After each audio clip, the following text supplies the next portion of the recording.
Coming up, Bishop Rogan College Ex-Students Association USA ends its 2024 convention with its new executive pledging to uphold the association's integrity.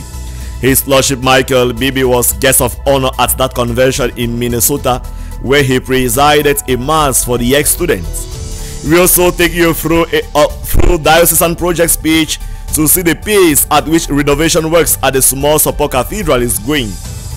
And in football, and under an hour from now, Cameroon takes on Angola in an away leg match for the 2026 World Cup qualifier.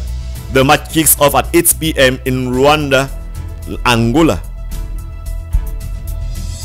Good evening and welcome to Divine Mercy Prime. Those were the lead stories for tonight's newscast. Their full readouts and more will be yours in the minutes ahead.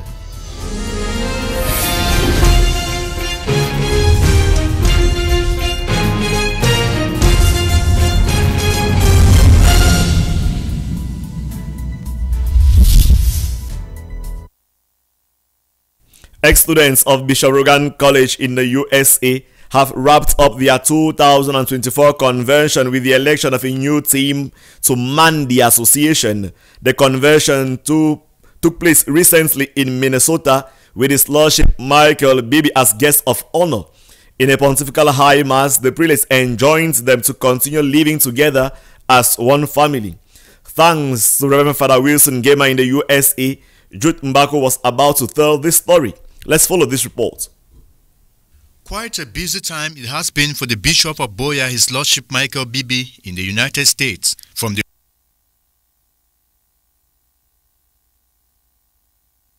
of the new Bishop of the Diocese of Charlotte, Bishop Michael flew into Minnesota for the first time to meet former students of Bishop Rogan Minor Seminary Bureau Corps Ex-Students Association, USA. They had invited the prelate to give their event the most spiritual honor from their home bishop.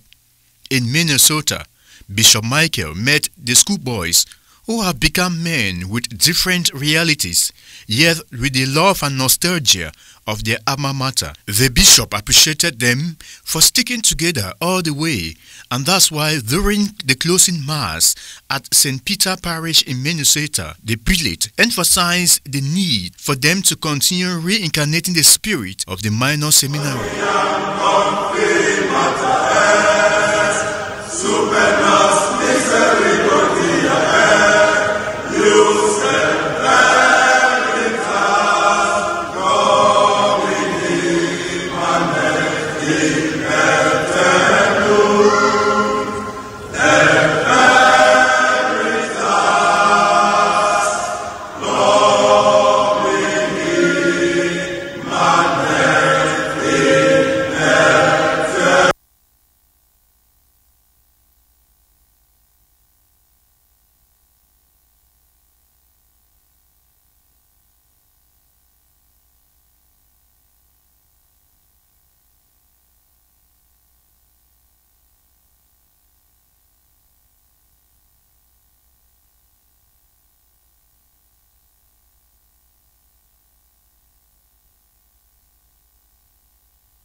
By divine providence, you still meet again and become friends for life.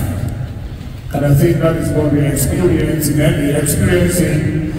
any group that has ex-students who, because of the sharing they had while they were in the seminary or in the different colleges, there's always that desire for bonding, for coming back, for being back together, for sharing those common experiences that they had that will help to foster that friendship, that relationship that they have among themselves.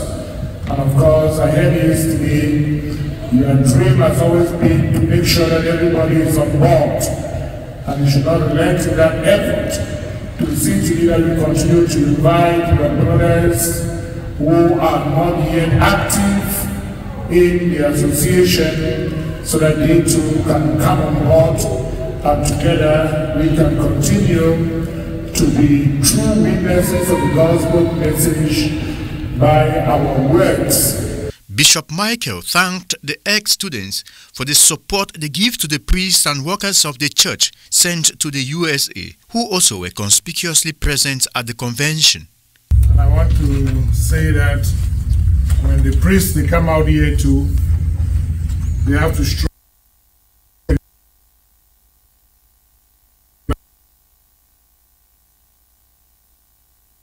to get things quick. And sometimes it's not very easy. You know better than I do. And that if you have to help any of them from any of the dioceses that happen to be around, please do not hesitate to assist them. And of course, they are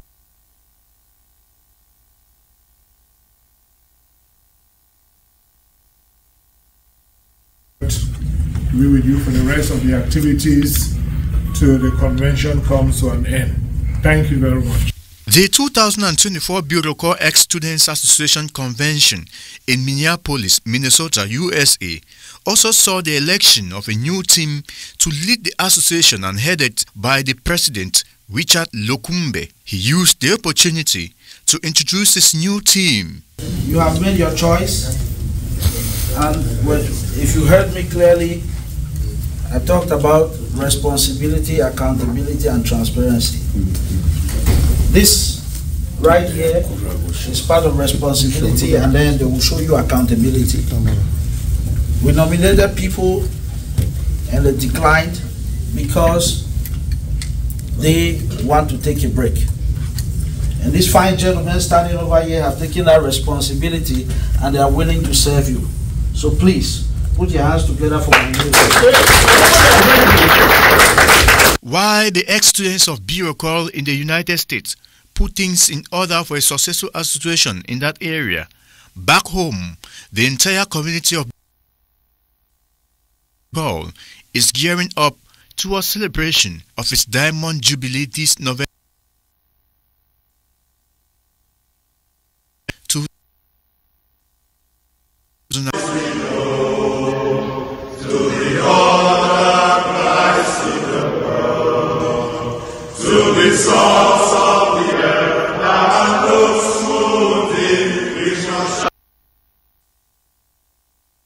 Renovation works continue at the Regina Pacis Cathedral Small Support with a call for Christians in the entire Diocese of Boya to join them in making this place a befitting place of worship for God. The call was made at a meeting held by the project committee of that cathedral this June 11, 2024. Details and more of this story with Joseph Otop. As a means to give the Regina Pacis Cathedral some more support, the beauty it deserves as the oldest parish in the Diocese of Boya, renovation works continue to go on to fulfill this cause. Thanks to the collaborative effort made by the parish priest, Reverend Father Stephen Norum, the Christians, the fundraising committee, and technicians on board, renovation works at the sanctuary, tower, ceilings and paintings of the walls is moving at a fast rate. To ensure a smooth work, the committee in charge met and reached some resolutions during a meeting held this June 11 at the parish. I already planned on how to do the fundraising on the 14th of July 2024. Mass will be 9 o'clock and Bishop is the one inviting all the Christians to come and support him in renovating this or raising funds to renovate this cathedral. So the work going on, we have stages of work already going on in the cathedral. The cathedral is first of all leaking, means when it rains, it be like erosion in the cathedral. So we are working on the stopping the leakage. They have done the stopping of the leakage now. They're changing the face of the zinc because the roof still the original roof. So we don't want to change the roof. But that roof, you cannot find it in the market now. So we decided to, after stopping the leakage, to repaint it. So we are doing the repainting now to spread the zinc to have the new color of it. Meanwhile, there is a need for this renovation work beginning in 3 phases. We had a meeting to discuss on how the renovation work is going to be carried out. It is already on. We have already started with 3 phases: the tower, the roof, and the lampering inside the church. But we need other parts of the diocese, the parishes that make up the Diocese of Buea, to take part in renovating their cathedral. And that's the reason why we had a meeting today to see how to go about this. It is absolutely necessary for us to carry out some renovation work for this 96 years old structure. And in conjunction with the bishop, he has created this parish committee to see how we can coordinate the activities and include all the parishes in the diocese, because the cathedral is the seat of the bishop. The renovation work ongoing. If you go to the sanctuary now, the altar, the lampring there that has been there for 96 years is being refurbished. Staff work going on, and then we'll have to carry the total tiling of the floor. The electrification has to be changed. There will be a lot of designs, electrification, tiling, the sound system have to be improved on in such a way that if you walk into these premises, you will see a completely new structure. On the invitation that we will send out, there are pictures of the cathedral on how it is and how it's going to be look like. For those who have been opportune to travel to the Vatican, there are churches there that have existed for 200, 300, 400 years and they are still looking beautiful. So it is the intention of the bishop, the chief shepherd of the diocese, that we should give this structure a befitting outlook for posterity. Modalities put in place, it is hoped that come December 2024, this project will come to completion. Buea Weekly televised catechesis Know Your Faith yesterday Monday was specced on the theme Structural Organization and Governance of Institute of Consecrated Life and Societies of Apostolic Life. The session's teacher was diocesan priest Reverend Father Martin Nje. Details in this report with Reverend Father Roderick Yangsi. Today at the St. Martin de Porres Parish Bokwangu was another fascinating session of the program Know Your Faith. Today's edition was anchored by his representative Father Martin J. Moka, in which he dwelled on the structures and governance of societies of apostolic life and institutes of consecrated life. As per their structural organizations, most institutes depend on their canonical status, especially those of pontifical rights, which are structured hierarchically in order of religious houses, provincialates and generalates, which are higher strata of governance as outlined in the Code of Canon Law number 621. So we are saying that most institutes, depending on their canonical status, now exist, especially of the apostolic rights or of the diocesan right. And these institutes are structured in the hierarchical order. This is how the gradation unfolds. We have, at the basic level, we have religious houses, then ascent to what we call the province or the provincialate, and then we have the generalate at the general level. So we begin with the base, religious houses, we have the provincialate and the generalate.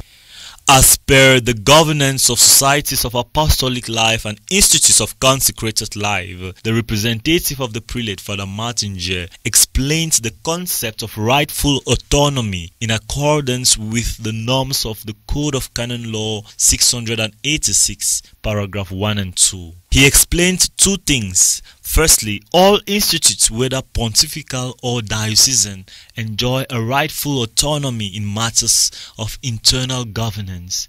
And secondly, that this autonomy is strictly limited to matters of internal governance. All institutes, whether pontifical or diocesan institutes, enjoy a rightful autonomy in matters of internal governance, as found in Canon 586 of the Code of Canon Law. When it comes to internal independence, there is internal autonomy with regard to matters of governance. concerning Institute of Consecrated Life and Society of Apostolic Life, which means that even if that society is founded by the Holy See, by the Pope or the Bishop, when it comes to the internal governance, there is rightful autonomy, because we either have a local superior, a provincial superior, or a general superior who is in charge first and foremost for the activities of that Society of Apostolic Life or Institute of Consecrated Life, and who channels everything now to the appropriate quarters. This teaching was thought-provoking and doubt-clearing, as it was greatly received by the attendees, who outwardly with profound sentiments expressed their satisfaction. Lesson of today, a doubt that I was carried has been clarified. There are some of these Catholic schools around, like Enriqueta, that is run by a particular religious body, the Sisters of St. Anne. So is this body that pays their salaries? Is this body that pays like their social contributions and taxes? Because when I was still working, we had this difficulty of recovering from such bodies. We used to take their debts to the diocese. Meanwhile, their debts are supposed to be paid by the religious bodies themselves. He emphasized a lot on the functions of the consecrated life. Now, we have 4 of them: the religious houses, we have the provincialate, the generalate, and he talked about autonomy and governance. So, from his explanations today, it has made us understand that the religious life, especially the consecrated ones, are very organized, extremely very organized. And to be a member of a consecrated life, most of the times it comes from the Papal See, and they have constitutions and governance that keeps them together and abiding. So you cannot just get out anytime and think that you can come out a congregation. It doesn't work like that. The church does not function in that direction. It was delightful to see a delightful atmosphere as all attendees left with delightful faces, all hoping to be part of the next session come next Monday. Let's also take you to the Central Mosque here in Buea, where the building project is gradually getting to completion. The building is set up not just to accommodate the weekly prayer sessions by Muslim faithful, but equally to accommodate some offices and library. Our newsroom reports and Jamila Tutontan gives us more details regarding this. The building structure that is sited under the construction around the Islamic school located in Buea town is said to be a mosque. The building of the structure, which has been envisaged to be put up for over 25 years now, is slowly but surely getting to the finishing stage, all thanks to contributions of the Muslim community in the southwest region. Looking at how fast the Muslims are increasing, their community under the leadership of the Chief Imam of the Central Mosque, Sheikh Muhammad Abubakar, set out to putting up a structure that will be able, in a greater extent, accommodate their faithfuls when they are out for their prayers on Fridays. We thought that we could give something that represents the region. So it has capacity to take 3,500 faithfuls at a time, and they will have offices to attend to all the Islamic affairs within the region. The gigantic building structure is able to carry some offices, such as that of the Justice and Peace Office, which is an interface of both the Muslims and Christians alike. It equally has a sector for the communication unit to ease the flow of information from their desk. We also intend to expand an aspect of the interfaith, where we have I'm sure you heard about Akadir. Akadir it has to do with Muslims and Christians. We talk about the Justice and Peace Office. This mosque is going to accommodate it. It has provision for the communication. The community radio will be mounted here. So a lot of things are envisaged to run in this structure, which is envisaged. The building, which is said to be a mosque and equally a sector for office exchanges, isn't just for the exploration of the Muslim community, as many might think it to be the case, but it is also going to be a great site for everyone to get informed and educated about the Muslim religion, as the library section will have information concerning Muslims and their religion as a whole. Meanwhile, the chief imam of the Central Mosque, Sheikh Mohammed Abubakar, solicits for financial assistance so as to ease the completion of the building. The yellow jersey of the 2024 Cameroon International Cycling Tour has been won by Clovis Kamzong Abosolo, who led the competition from start till the end. The 20th edition of the cycling tour kicked off May 31st in Marwa and ended on June 9, 2024 in Yaoundé, capital city of Cameroon, with 9 teams from 8 countries participating. Our reporter Sama Eileen, who has been keen on this cycling tour, highlights the high moments in this report.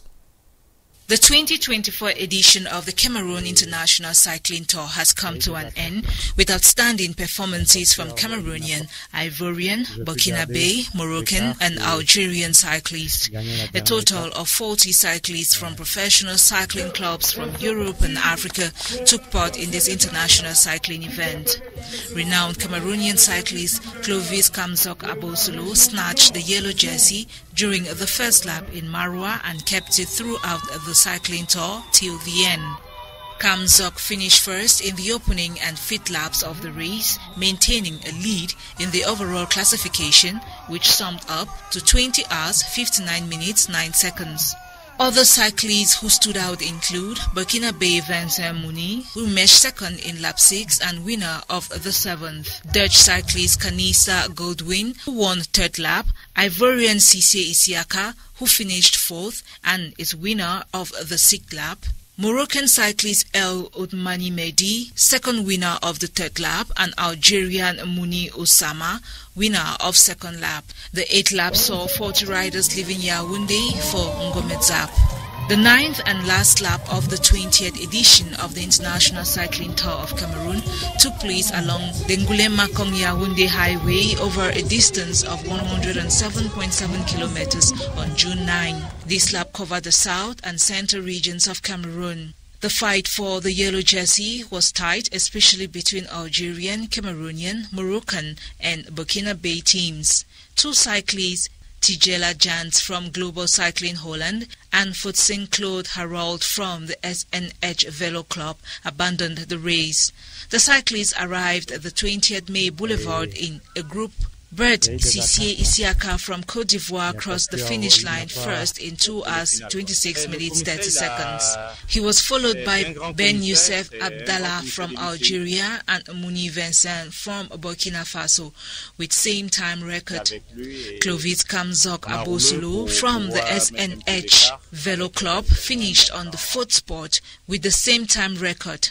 From the result, Kamzong finished as the overall winner of the competition, finishing the 1,002.3 kilometers race in 23 hours 59 minutes. The Black Sables Antelopes of Angola will play host in the minutes ahead to the Indomitable Lions of Cameroon at the 50,000 capacity Estadio 11th de November in Luanda, counting for the match day 4 of the 2024 World Cup qualifiers. In the upcoming report, Hilaron Clinton from our sport desk looks at the records of these 2 teams. His report. The Cameroon and Angola game to be played at the Estadio 11 de November Stadium in the minutes ahead in Luanda, Angola, will be the second World Cup qualifiers encounter between these 2 giant nations into the history of African football 10 years down the lane. In July 9, 2000, Cameroon seized 3 points from the Black Sables Antelope of Angola at the Amadou Ahidjo Stadium after a 3-0 victory. However, luck was not on their side on May 6, 2011 as Angola defeated Cameroon by 2-0. For the last 10 records, the Indomitable Lions of Cameroon have enjoyed 4 majority victories, recording 4 draws, while the Palangra Negras of Angola has 2 victories on their balance sheet. The Black Sabots Antelope of Angola have played 38 matches at the 50,000 capacity stadium since it was opened in 2010, recording 21 victories, 10 draws and 7 defeats. The West Coast country of Africa will be capitalizing on their past glories the team have received at the stadium found in Kamama district to demolish the 11-man squad of Magbri's and get 3 points. Coach Pedro Goncalves, 48 years Portuguese-born, has been at the helm of the Angolan national team since 2019. His managerial data proves him wanting. 48 matches, 16 wins, 15 defeats and 17 draws are his data. On the other hand, Magbri's Belgian tactician is presently dancing on the glories of his first outstanding match as the manager of the Indomitable Lions. Magbri's and his Fecafoot appointed technical bench will be gunning for another victory to secure their first position on the table after match day 4 round of the 2026 World Cup qualifiers. Malawi's vice president has been confirmed dead after the wreck of an aircraft carrying him and 9 others crashed following bad weather, and the UN Security Council has adopted a resolution geared towards reaching a ceasefire deal to end the war in Gaza. 14 of the 15 member countries adopted the resolution. Matilda Bison has more on these foreign stories. The wreck of a plane carrying Malawi's vice president has been found with no survivors. Soldiers had been searching Chikangagwa forest overnight and into the morning in an effort to find the plane. Was unable to land the plane due to poor visibility occasioned by bad weather. And aviation authorities advised the aircraft to return to Lilongwe. But the authorities soon lost contact with the aircraft.